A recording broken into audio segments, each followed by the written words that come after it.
Hello and welcome to this very festive edition of Learning Now TV. Before we begin, Nigel and I, Colin and the rest of the team would like to say a big thank you to you, our audience, for supporting us, for giving us your feedback and your well wishes throughout the course of this year.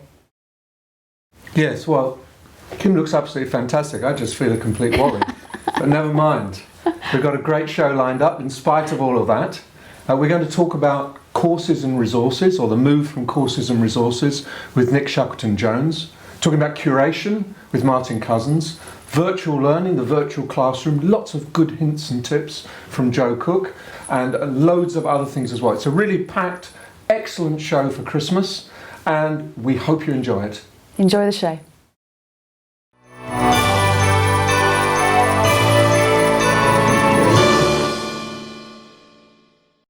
I'm lucky enough today to be talking to Nick Shackleton-Jones. Nick is the Director of Online at BP, and he's always got his finger on the pulse of what's going on in L&D. Maybe not what's going on today, but what the kind of things we should be aware of tomorrow. So, Nick, first question for you. What are you noticing? What interests you most out there? And where do you think we are in our journey to kind of revolutionise L&D over the next few years? I think there are lots of interesting things going on at the moment, but I think it's important not to be distracted. So you see big themes which kind of come and go. So blending was a big theme, 70-20-10 a big theme, neuro, whatever it is a big theme. Neuro everything. And you see technologies, but I think so technologies like XAPI and so on. And I've noticed that people in learning tend to get sort of a bit fixated by either those big themes or those technologies. I do not think that those are the things that are disruptive. I think what's disruptive at the moment is design thinking.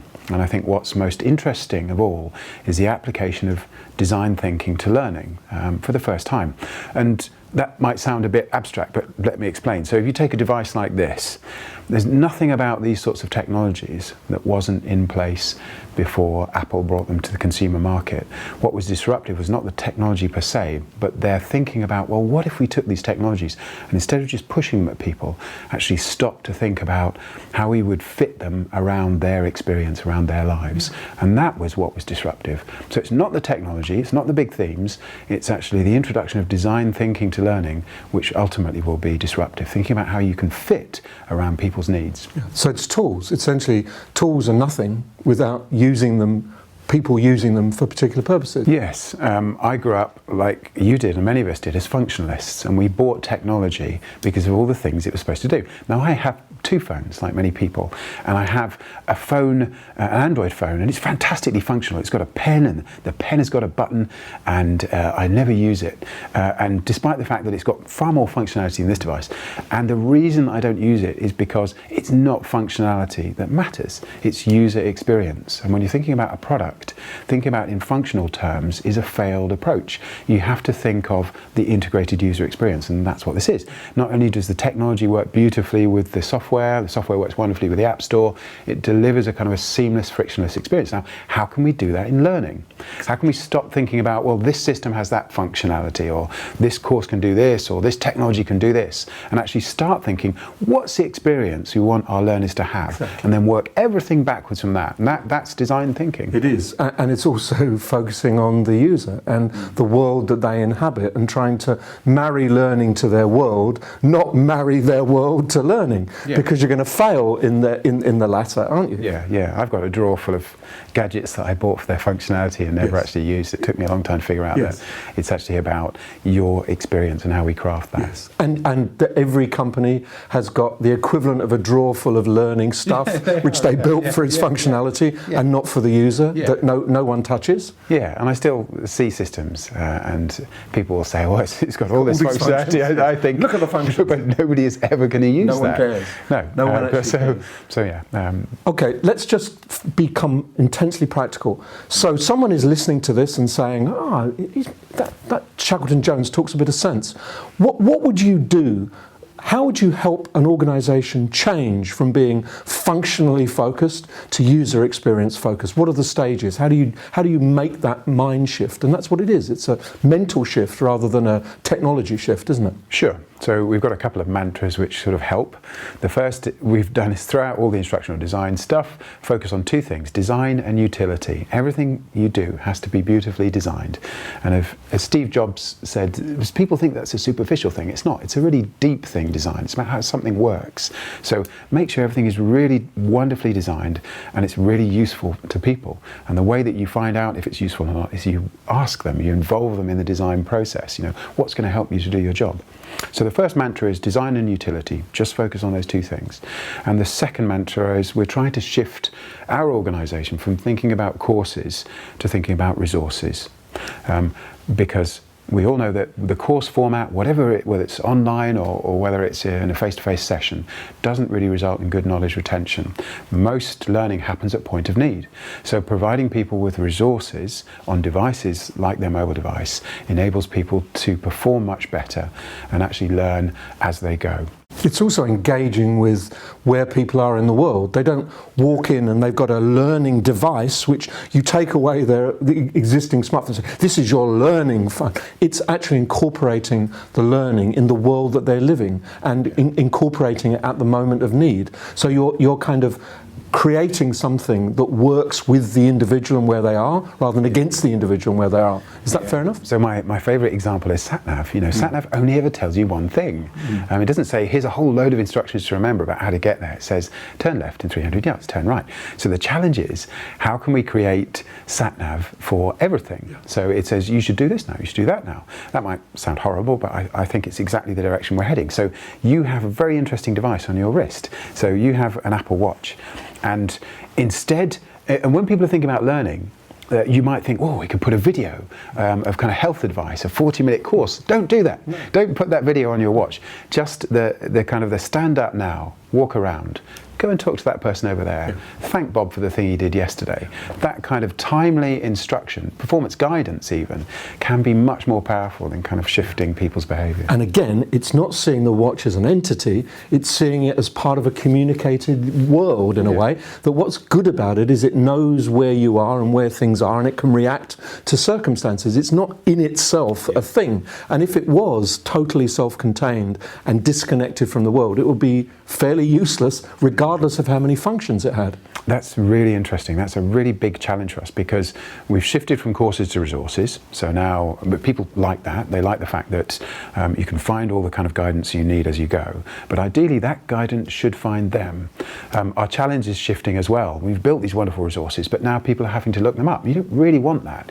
You want them to arrive as people need them. And that is what Google now is trying to do. Because you can see that shift from Google where everything's there, but you have to use the keywords and sort of search for it, to Google now, which understands what you're doing and where you are and says, here's something that's really going to help you right now. That's where we're headed. Yes, I think that's right. And that's certainly a massive shift in Google's focus, that they're trying to create an environment, a connected environment that gives you what you want on whichever device you happen to have at the time, in whichever circumstances you find yourself. Yeah. That is clearly their vision. It's not about let's just make search more sophisticated or add more functionality into search. Yeah. It's actually learning about you and learning about your world and your environment and giving you what you need. And that is what learning should be doing. Surely exactly the same thing. You've got a particular environment, you've got a particular issue, it should be serving you with what you need at that moment. But I'm becoming deeply sceptical about learning. It's sort of a bad thing to say, but I think it's sort of shifting in two directions. It's quite a bad thing to say. But no, it's a good thing to say in another sense, which is that I think there's a bright future for learning professionals, but they're going to have to make some choices. Yes. And I think it's, are you about engagement? Because I think learning, or what we termed learning, has huge undiscovered sort of energy to engage people. When you talk to people about some of their best experience in organisations, they'll often talk about some learning session that they went on. And actually it wasn't the learning per se, but it was the sheer sense of belonging and purpose that they got from it. So I think engagement, a really fruitful kind of a line for learning professionals to pursue, but in a very directive way. And the other direction is the one we've been talking about, which is performance support and performance guidance. And often there what you're doing is mitigating learning, because in most large organisations, you've got people coming in with increasing rapidity. You don't want to be expecting them to learn a huge amount. You want to get them to perform very quickly. So timely guidance, which isn't necessarily learning, but kind of checklists and advice and guidance and SatNav. It is a kind of learning. but it's a micro learning. I learn nothing from my sat nav. No. It actually eliminates the need for me to learn. That's also true, but once you've done, sat nav is taking you on a particular place 3 times, you've actually learnt the geography of that place. And just as performance support, once you've gone through that checklist twice, you don't need the checklist anymore. So it's a micro focus on learning. It's not the normal view, which is let's give big learning. It's actually very small, very insignificant seemingly,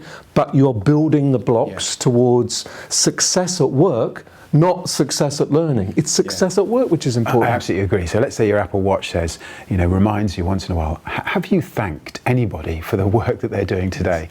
After a few months of doing that, we talk about kind of 100 days, maybe after 100 days, you start to do it naturally, and we embed the right behaviours without having to send somebody on a 2-week course that says recognition is really important for employees. So that's and everything we know about habit is that it's slow repetition over a long time. Not telling someone, right, Nick, you're going to learn 15 hours, I'm going to change your entire way of dealing with X or Y. You won't do it. You won't do it. That's right. And I think people will sometimes challenge a bit. Say, well, could you really create sat nav for something like leadership? We're sending people on 2-week courses where they learn about kind of VUCA and contextual awareness. But imagine if that were health. Which is going to be better, a week's worth of health education and shifting somebody's behaviour, or a little device that says, you've done 7,000 steps today. And that's, I think, what we're realising is that there's a shift to kind of small behavioural interventions, the kind of nudge approach, which can really impact people's behaviour in a way which just dumping content on them was never very good at doing. Totally agree. So it's about design, but it's about utility, and it's about working with people from where they are and focusing on what they need, not where you are and where you need. It's a great conversation, Nick. Thank you so much. Great to talk. The learning sector's full of talented people, and there are more job opportunities than ever before. The problem isn't lack of talent or jobs, it's connecting the two together. Well, that's what we do. We're Blue Eskimo, specialists in recruiting for the learning sector. We're uniquely well connected, boasting a massive network of learning professionals, thousands of people connected to us or following us on social media, with even more people registered for job alerts from our website. We have a proven track record, not only helping commercial learning providers, but also corporate organisations with internal L&D departments, LMS development companies, and also academic providers. We provide permanent employees, contractors, and even skills on demand for specific projects. Blue Eskimo, the leaders in recruitment for the learning sector.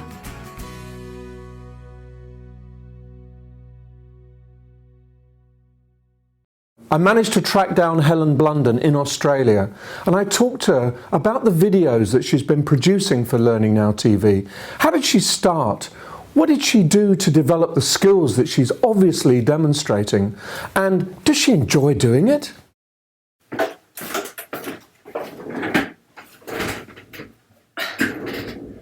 Hi everyone, Helen Blunden here, or at Activate Learn. Well, I just got a message from Nigel Payne, who I met in Melbourne recently, but he's asked me to help him out for December's Learning Now TV and share some of my insights and techniques about vlogging. So that's what I'm going to do today.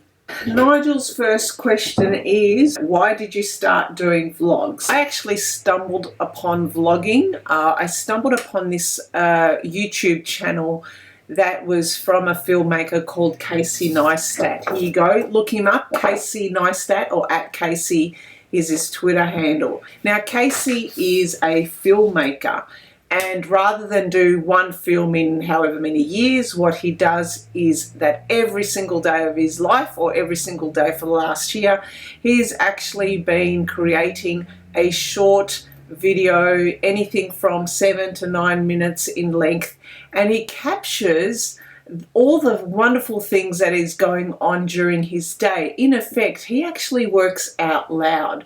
But there was one particular video that I saw of his that just did it for me. It was called Casey's Wildly Functional Work Studio.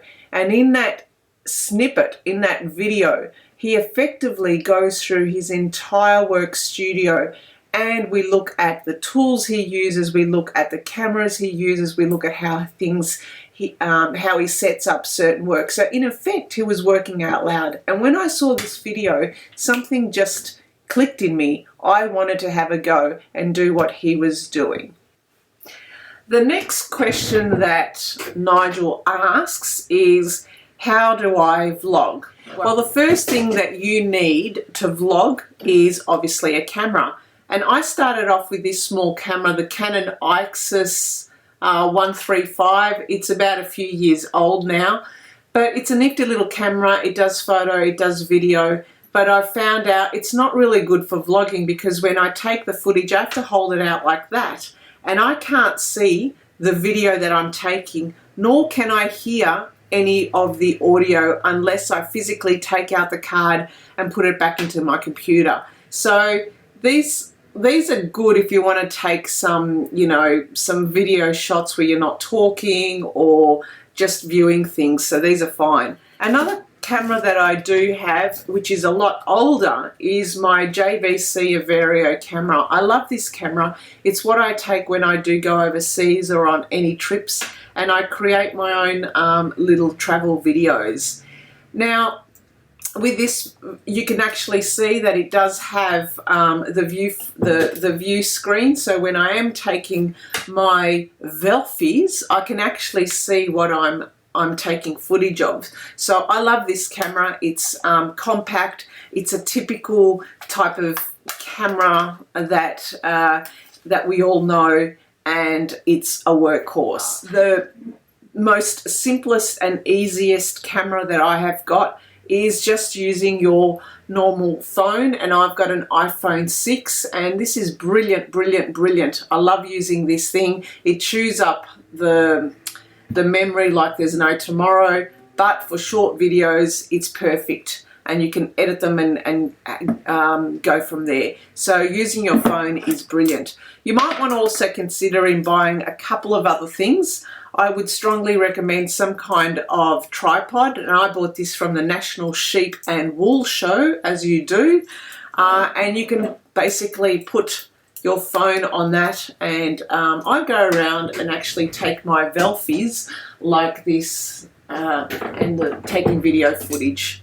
You can also use different types of Gorilla Pods, which I use to kind of hang off stuff and take videos in all sorts of different situations. And last of all, you do need some very good audio, and I know Colin keeps telling me that I've got to fix this up. This is my main limitation, good audio. So with audio, just a little lapel mic that you could, these are quite cheap, you can buy them off eBay like I did, and effectively just put them straight into your phone, and you've got some really good audio that stops all the wind and other noise around. So they're the few things that you could use to get started on your own vlogging attempts. Now you also need a channel where you're going to distribute or promote your video. Yes, it would be good for others to see it.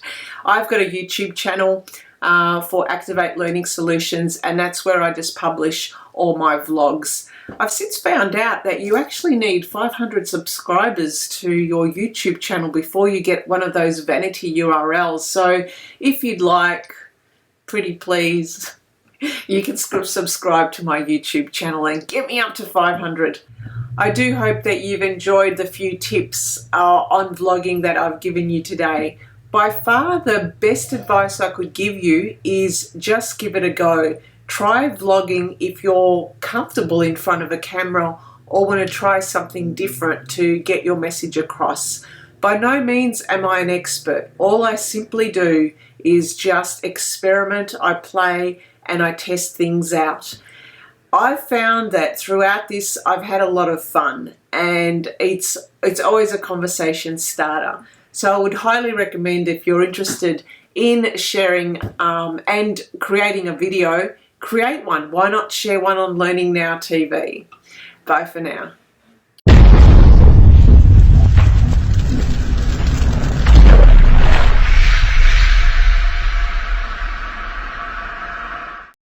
Today I'm talking to Martin Cousins from itsdevelopmental.com and Learn Patch and other manifestations such as the podcast that we do together called From Scratch.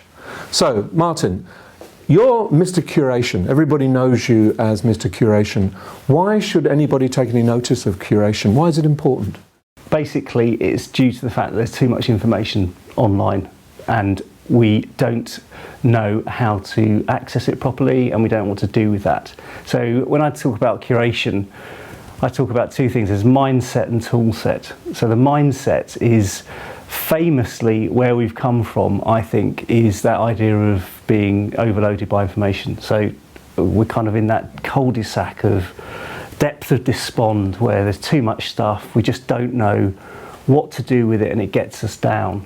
And it manifests itself in pretty much every area of our life, I think, you know, in terms of what we shop for, our email inbox, it's just a glut of information, and Netflix. And if we just carry on with the mindset that there's just too much out there, then we're going to get very depressed and really frustrated. And I think that's where a lot of people find themselves with information. Now, a professor of journalism, Clay Shirky, a few years ago talked about this idea of fixing the filters. And this is the flip side. This is the mindset that we want to get to, which is that actually there's total abundance of information and we can't fight that and it's not going to go away. So we need to get comfortable with that. And what that means is that we have to work out what we need to do with that information to actually help ourselves.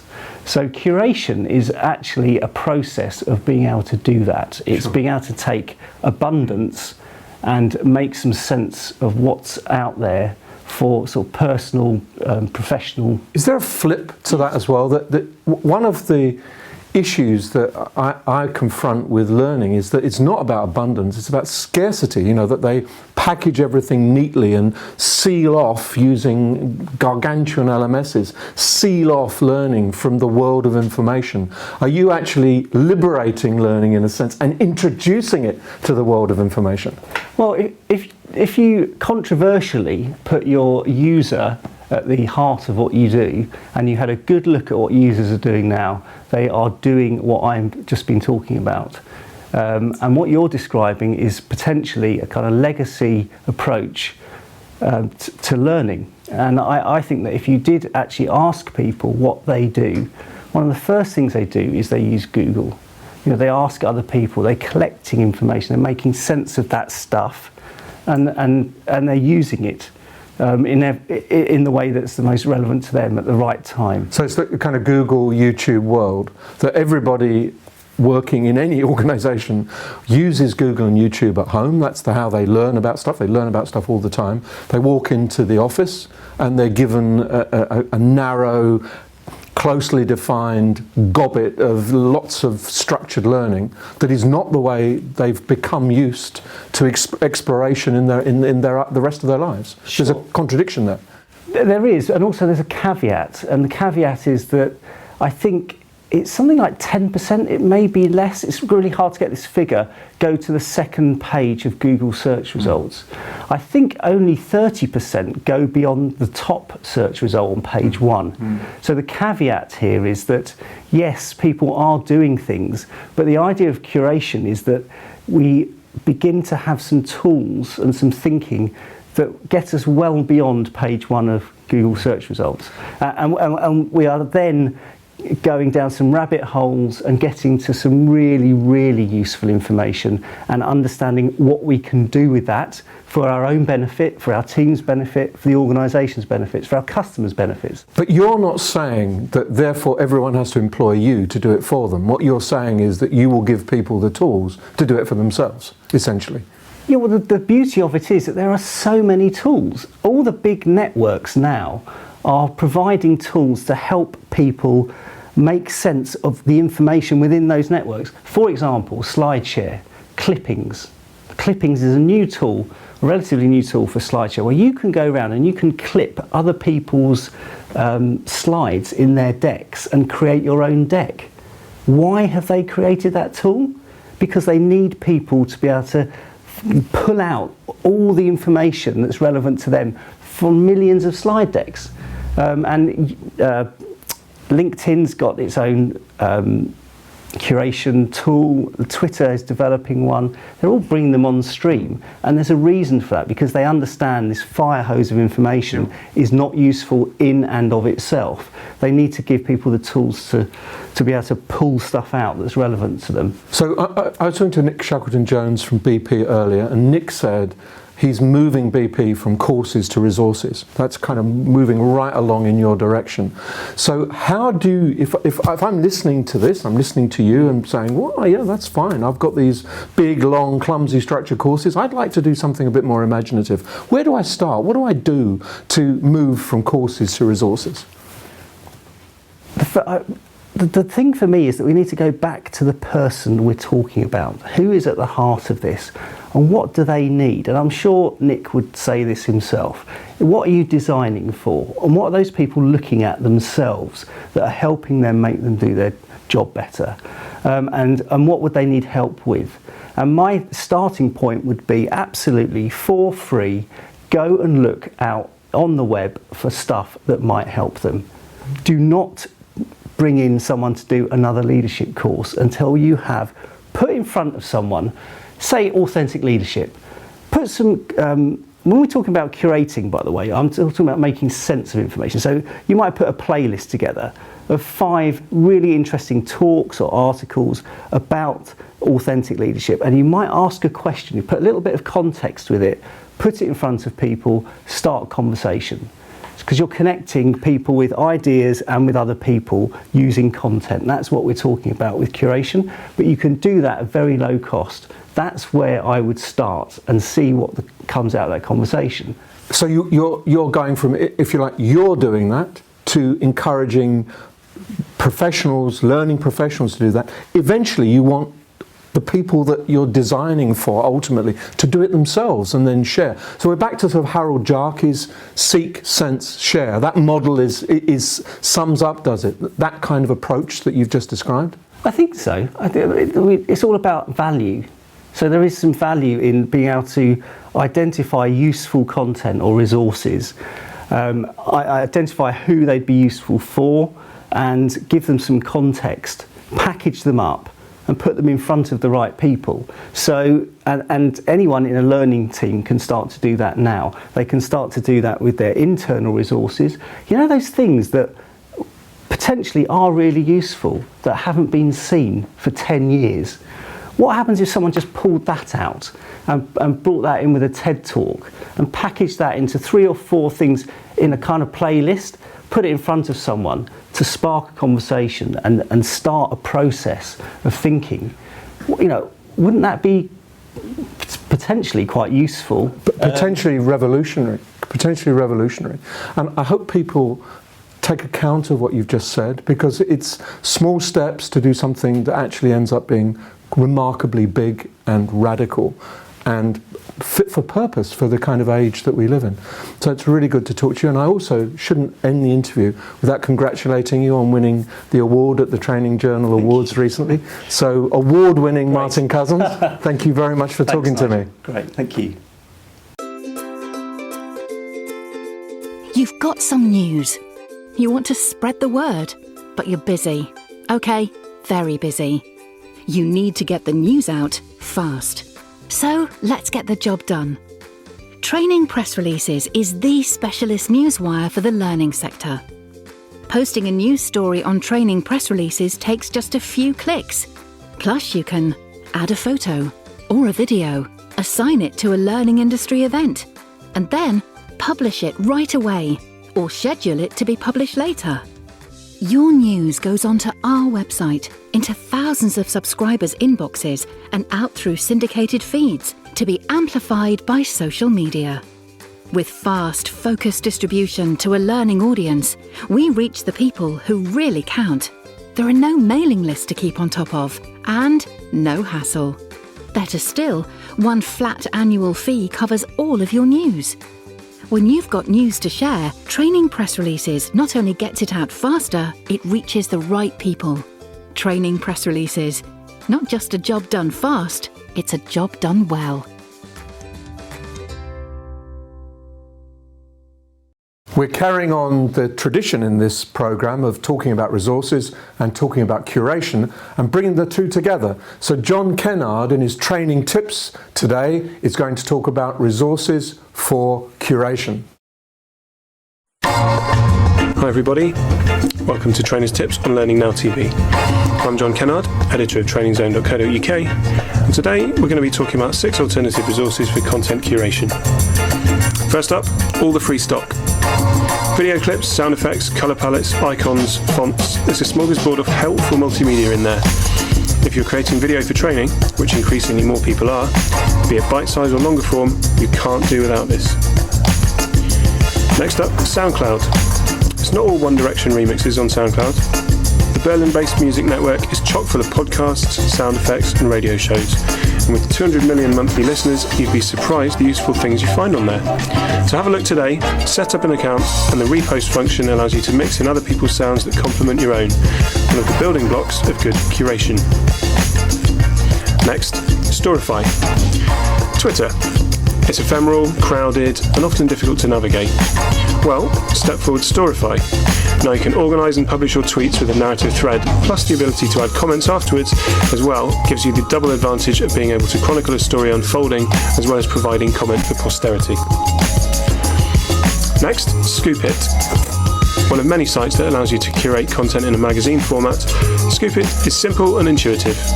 When it comes to content curation, the strapline really rings true. You are the content you publish. Next up, Medium. A stylish, in-depth blog platform from the co-founders of Twitter. It's quite easy to get lost on there, but often one of the best places around for opinionated, smart content on any number of subjects. Get browsing. Finally, we have Pocket. Pocket has a great API that works with most, if not all, browsers, plus all the good social networks too. So wherever you are, save it to Pocket to read later and curate into your own learning materials. Here's a quick recap. I'm John Kennard. This has been Trainers Tips. We'll see you next time.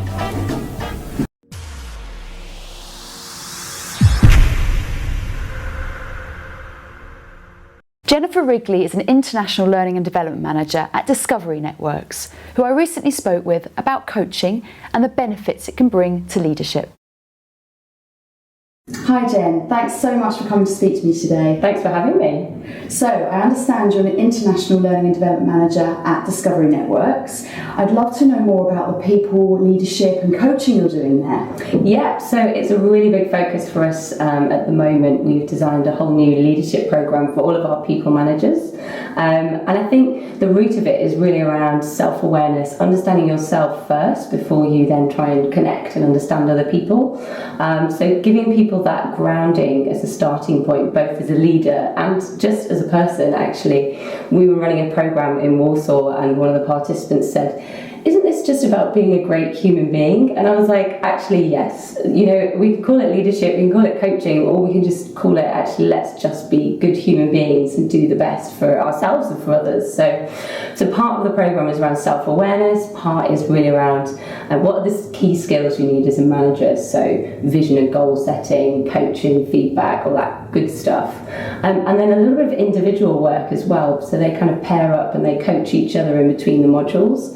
So that's quite a passion of mine, and over the last few years I'm starting to become a professional coach, and just seeing the difference that for people in their own lives as well as work, that coaching can help them really develop and realise things about themselves that they didn't necessarily give credit for, as well as identify things that have always niggled at them and they haven't quite addressed them, but they found a way that they can actually make progress. So it's really exciting. That is so interesting. I love that quote from that individual in Warsaw. Yeah. That's really wonderful. I know. Tell me a little bit more about how should people learn more about themselves? What do you encourage them to think about to truly understand what kind of human beings they are? Yeah, I mean, it's a funny thing, isn't it, to sort of say, oh, we need to understand ourselves better, because that sounds very odd. Well, surely we live in ourselves, so we do know ourselves. But I don't think we actually stop and take time to think and really reflect. And I know myself, I'm really bad at this. I've had to I've had to learn the power of reflection and learn how to do it. And still, as a very extroverted person, that's hard for me. But really encouraging people to stop and think, why am I feeling this way? What is it that's frustrating me, or I'm getting angry about, or I feel nervous about? Why is that? And if you can really root things in examples and find your own triggers. So one of the things on our program that we're using is the chimp paradox. So there's a book out there by Dr. Steve Peters, sports psychologist. Probably lots of people have heard of him. And what's worked really well at Discovery is just the simple language of it. So we've all heard of amygdala hijack, but it's not very accessible. We start talking about, actually, what's your chimp? What's your chimp get angry by? What triggers your chimp?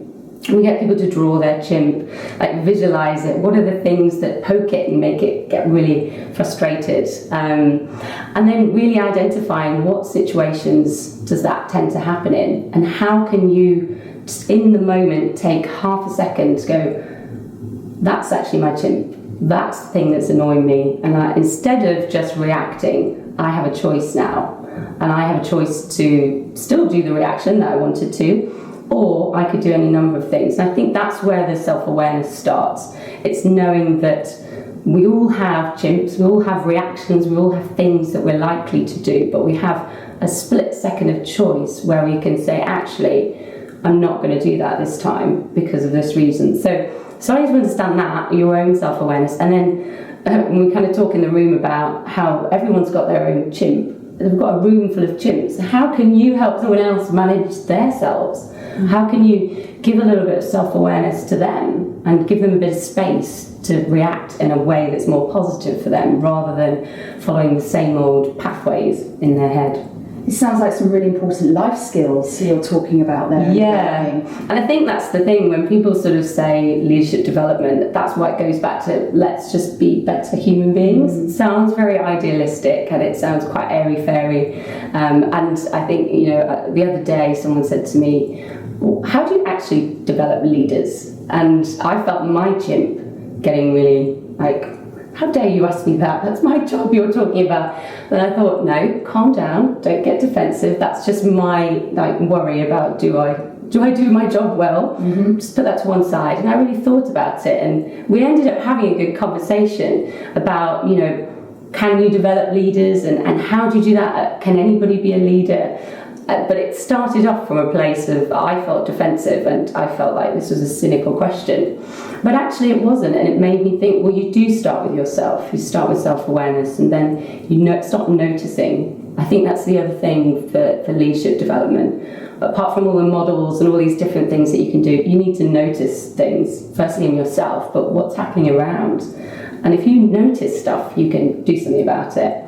If you're kind of oblivious in your own world, just doing the same old things, like you're not really leading because you're not noticing. Mm-hmm. So. Mm-hmm. You've struck upon something I think a lot of people worry about, and something that I think we really need to understand deeper, how we react to events and how that forces a particular outcome, which may or may not be the right one or relevant or appropriate. And that's where the coaching comes in, because it's taking an hour or 2 hours out of your week with someone to really be listened to, and for them to challenge you and think back, when am I reacting that isn't a useful reaction, or what are the patterns that I follow? Because it's quite hard by yourself to always notice stuff.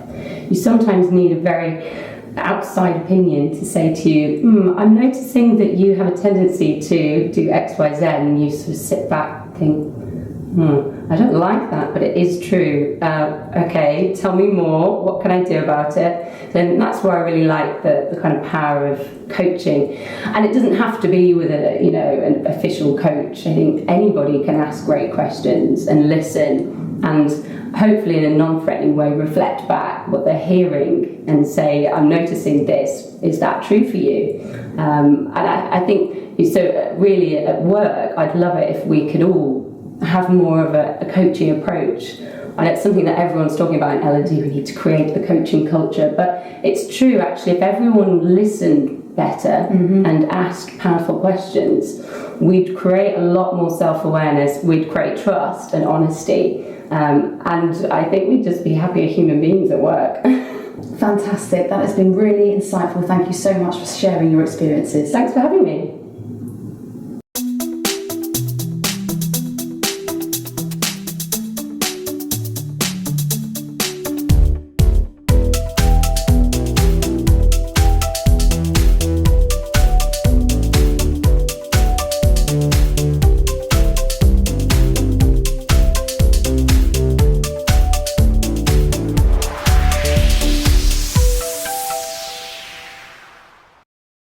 I'm delighted to be speaking with Jo Cook. You may know her as Lightbulb Jo on Twitter. She is an independent online learning specialist, and I'm hoping to gain some tips. Now, I understand you've got a lot of experience in delivering learning through virtual classrooms. I'd love to know, how did that come about? What attracted you to delivering learning in that way? Well, first of all, I didn't want to deliver learning in that way. I was very anti. I wanted to stay face to face. I didn't see how technology could actually kind of bridge that gap in the way that it does. I was on a contract at a firm, and they very kindly put me through the Certified Online Learning Facilitator program from the Learning and Performance Institute. Loved it. By the time I got to my assessment, I was pretty good, and Colin Steed basically contacted me over the weekend and said, do you want some work? So I thought, well, my contract's ending, might as well see where this goes.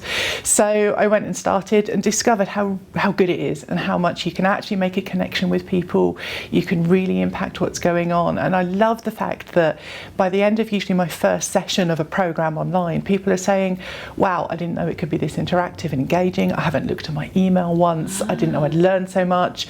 And by the end of a program, people are saying, actually, I really feel I know each other, even though we haven't met face to face. So it's a real turnaround for me, because I didn't want to do that in the first place. That's wonderful, and I think a lot of people have assumptions about delivering learning virtually. They do prefer the classroom. That's what we're used to. We like to engage with people, but as you've just mentioned, clearly people are still leaving with that same buzz and that same feeling. How do you think you're achieving that level of engagement and interaction? So I think it's to do with the planning of the session, but you have to go right back to the beginning, really. So just like with any learning solution, you have to look at what's the driving business need, why are we doing this?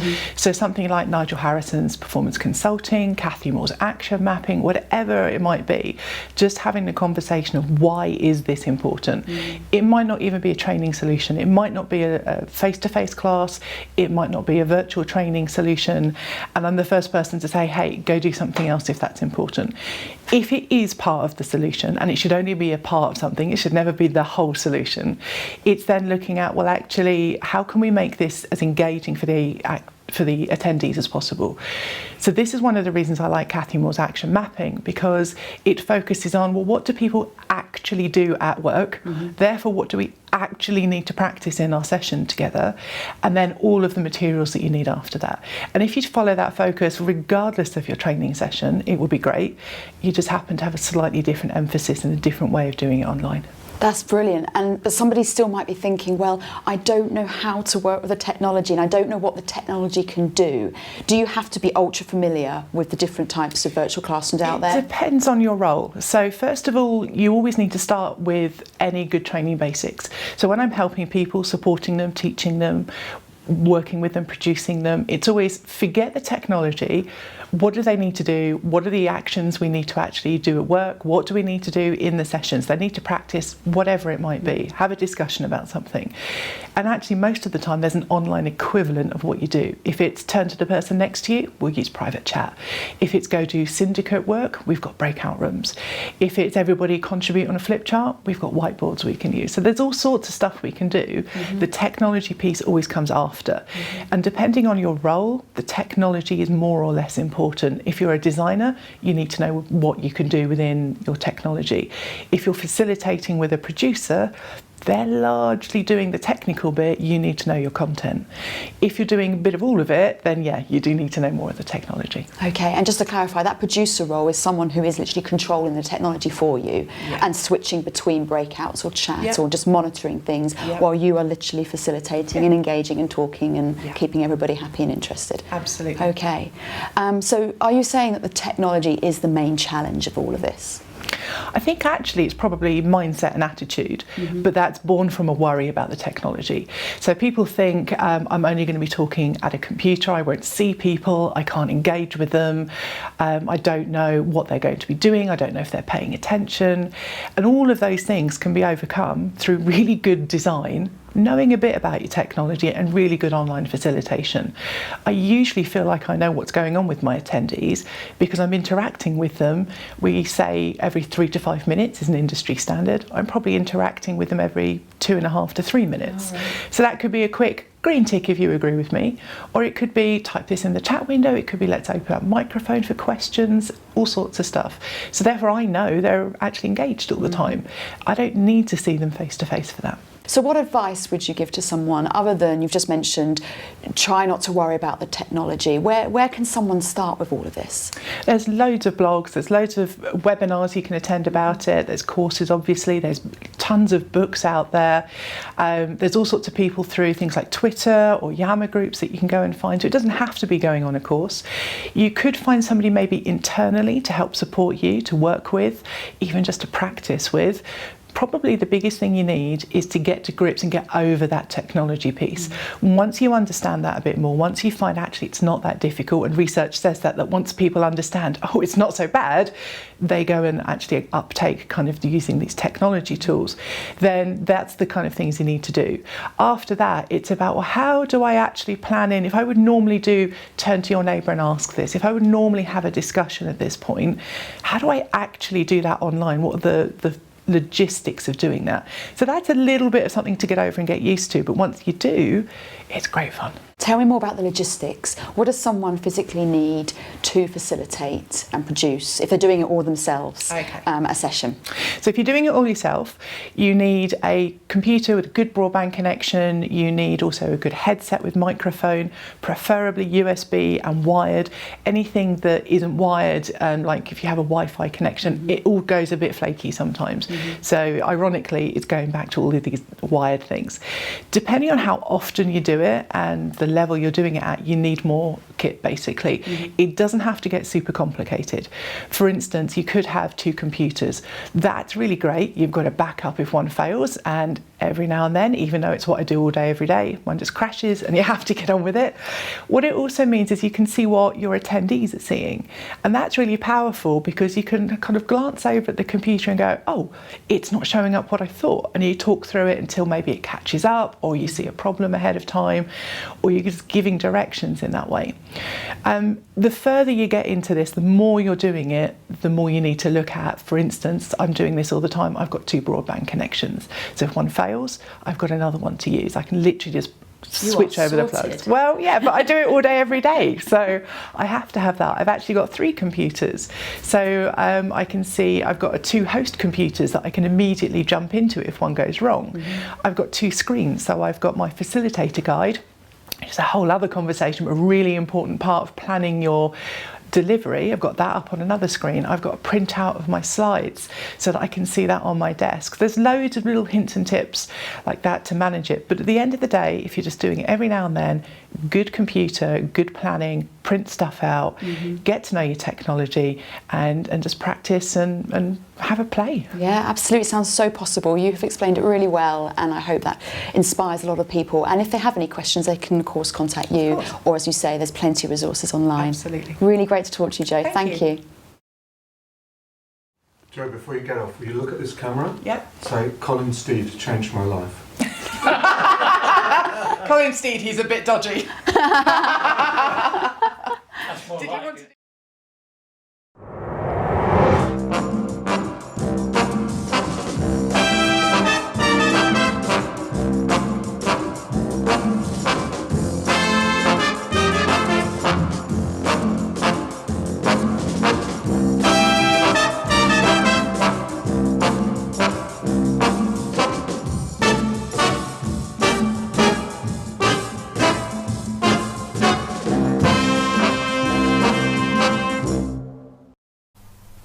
Hello, and as it's the last programme of the year, we'd like to thank you for all of your support, joining us on each of the programmes, and your messages of feedback that we really do appreciate, so thank you for that. Over the past year, I've been collecting some little snippets of things under the title of Things That Didn't Quite Go to Plan.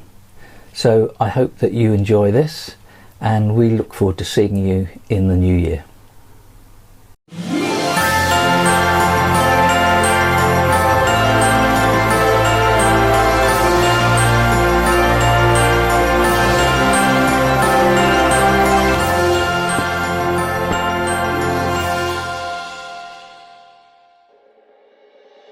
Nigel recently interviewed Sam Taylor, Digital Learning Manager at Tesco, and she shared... What did she share? So I think we're getting a bit of momentum behind that. Next is our US correspondent, Brent Schenkler, who's going to give us insights into the latest updates from the States. You know what I did? I looked at the camera and... That looked like a wedding photo. Very, very easily for being able to add that to learning material. I'm going to do that once. I've forgotten already. First Group's Technology Assisted Learning Manager. First Group's Technology Assisted Learning Manager. Okay. All right. And next up is the guy with the longest job title in our industry, Neil Gavin, First Group's Technology Assisted Learning Manager. I don't even know what he's talking about. I'll have a go. Should I just stand still? Should I do something a bit different? I don't know. Yeah. I get bored of holding them here. But I don't really like that either. No. Okay. So leading XAPI consultant Mark Barthélemy puts it into layman terms for us in this interview without a couple of times. I've forgotten what the first line is. But you might not be sure what it is and how it works. So we have learning consultant works. So leading XAPI consultant Mark Barthélemy puts it into layman terms for us. We bet you've heard of Tin Can XAPI. Oh, I've forgotten what I'm talking about. Puts it into layman terms for us in this interview with Martin Cousins. Cousins! TV. But I'd also particularly like to thank Kim George. Thank you so much, Kim. You're doing a great job. You're bringing a bit of sparkle, some humour, and a bit of really attractiveness to Learning Now TV. So, well, that's the end of another programme. Okay. Well, that's the end of another programme. Development. And David Ray, VP of Organisational Development. They spoke to me about their programme for developing leaders. in the US, it cost me about £3 to download the voicemails. It's just ridiculous. Recently, I rang a Google Hangout.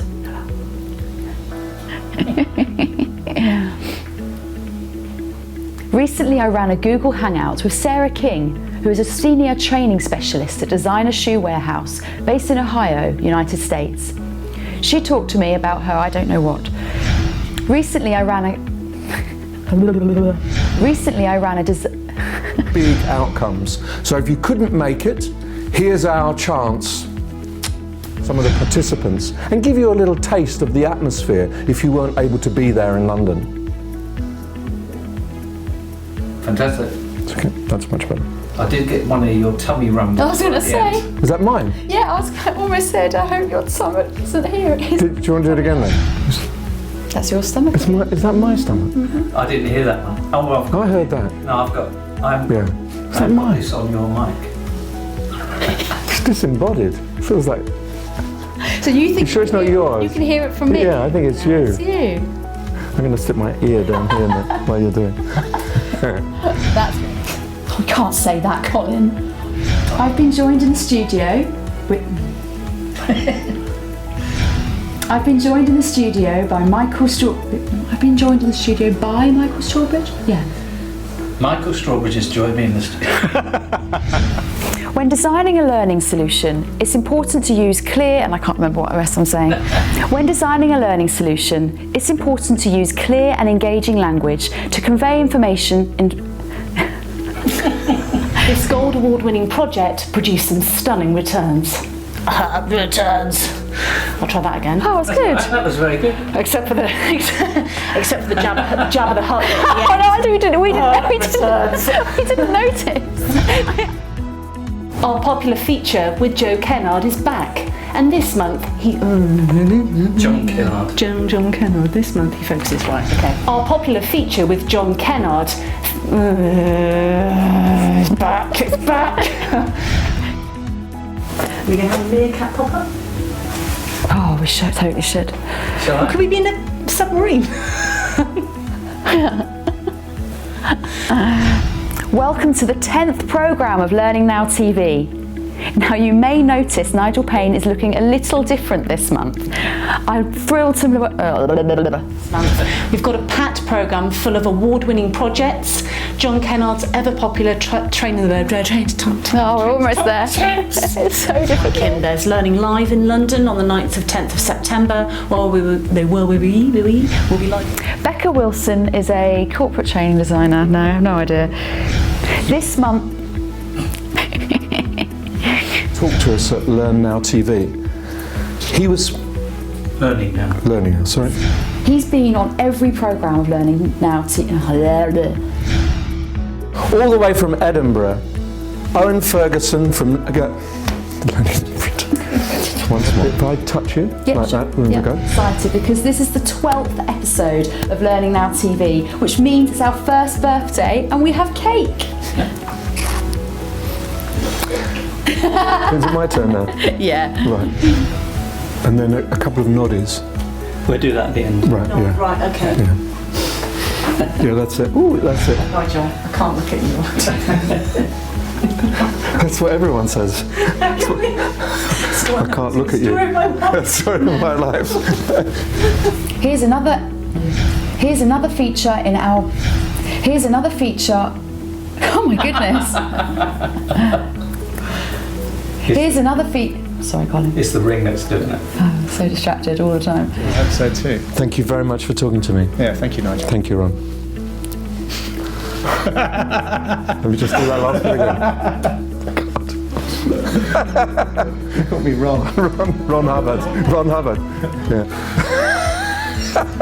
It was really great to talk to you. Thank you very much indeed, Rod Hubbard. For God's sake! That's even better, Rod Hubbard. See the trouble I've got. It was very good to talk to you. Thank you very much indeed, Rod Hubbard of Learning Aid Solutions. No, not Hubbard. Rod Hubbard. Rod Hubbard. Don't laugh. Just say Rob. Rod. Yeah, Rod Hubbard. Rod. No. With a B. Rob Hubbard.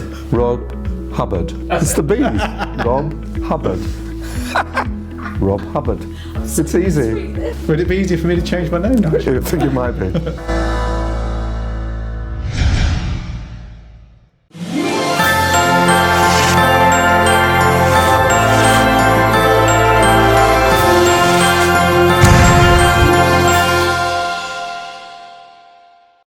So thank you for watching, and I've realised that it's going to be one whole year before I have to wear another silly hat, and that has really cheered me up.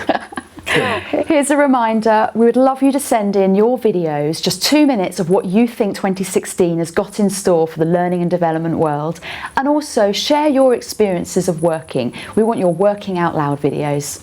Okay, but before that, we want to say a very Merry Christmas!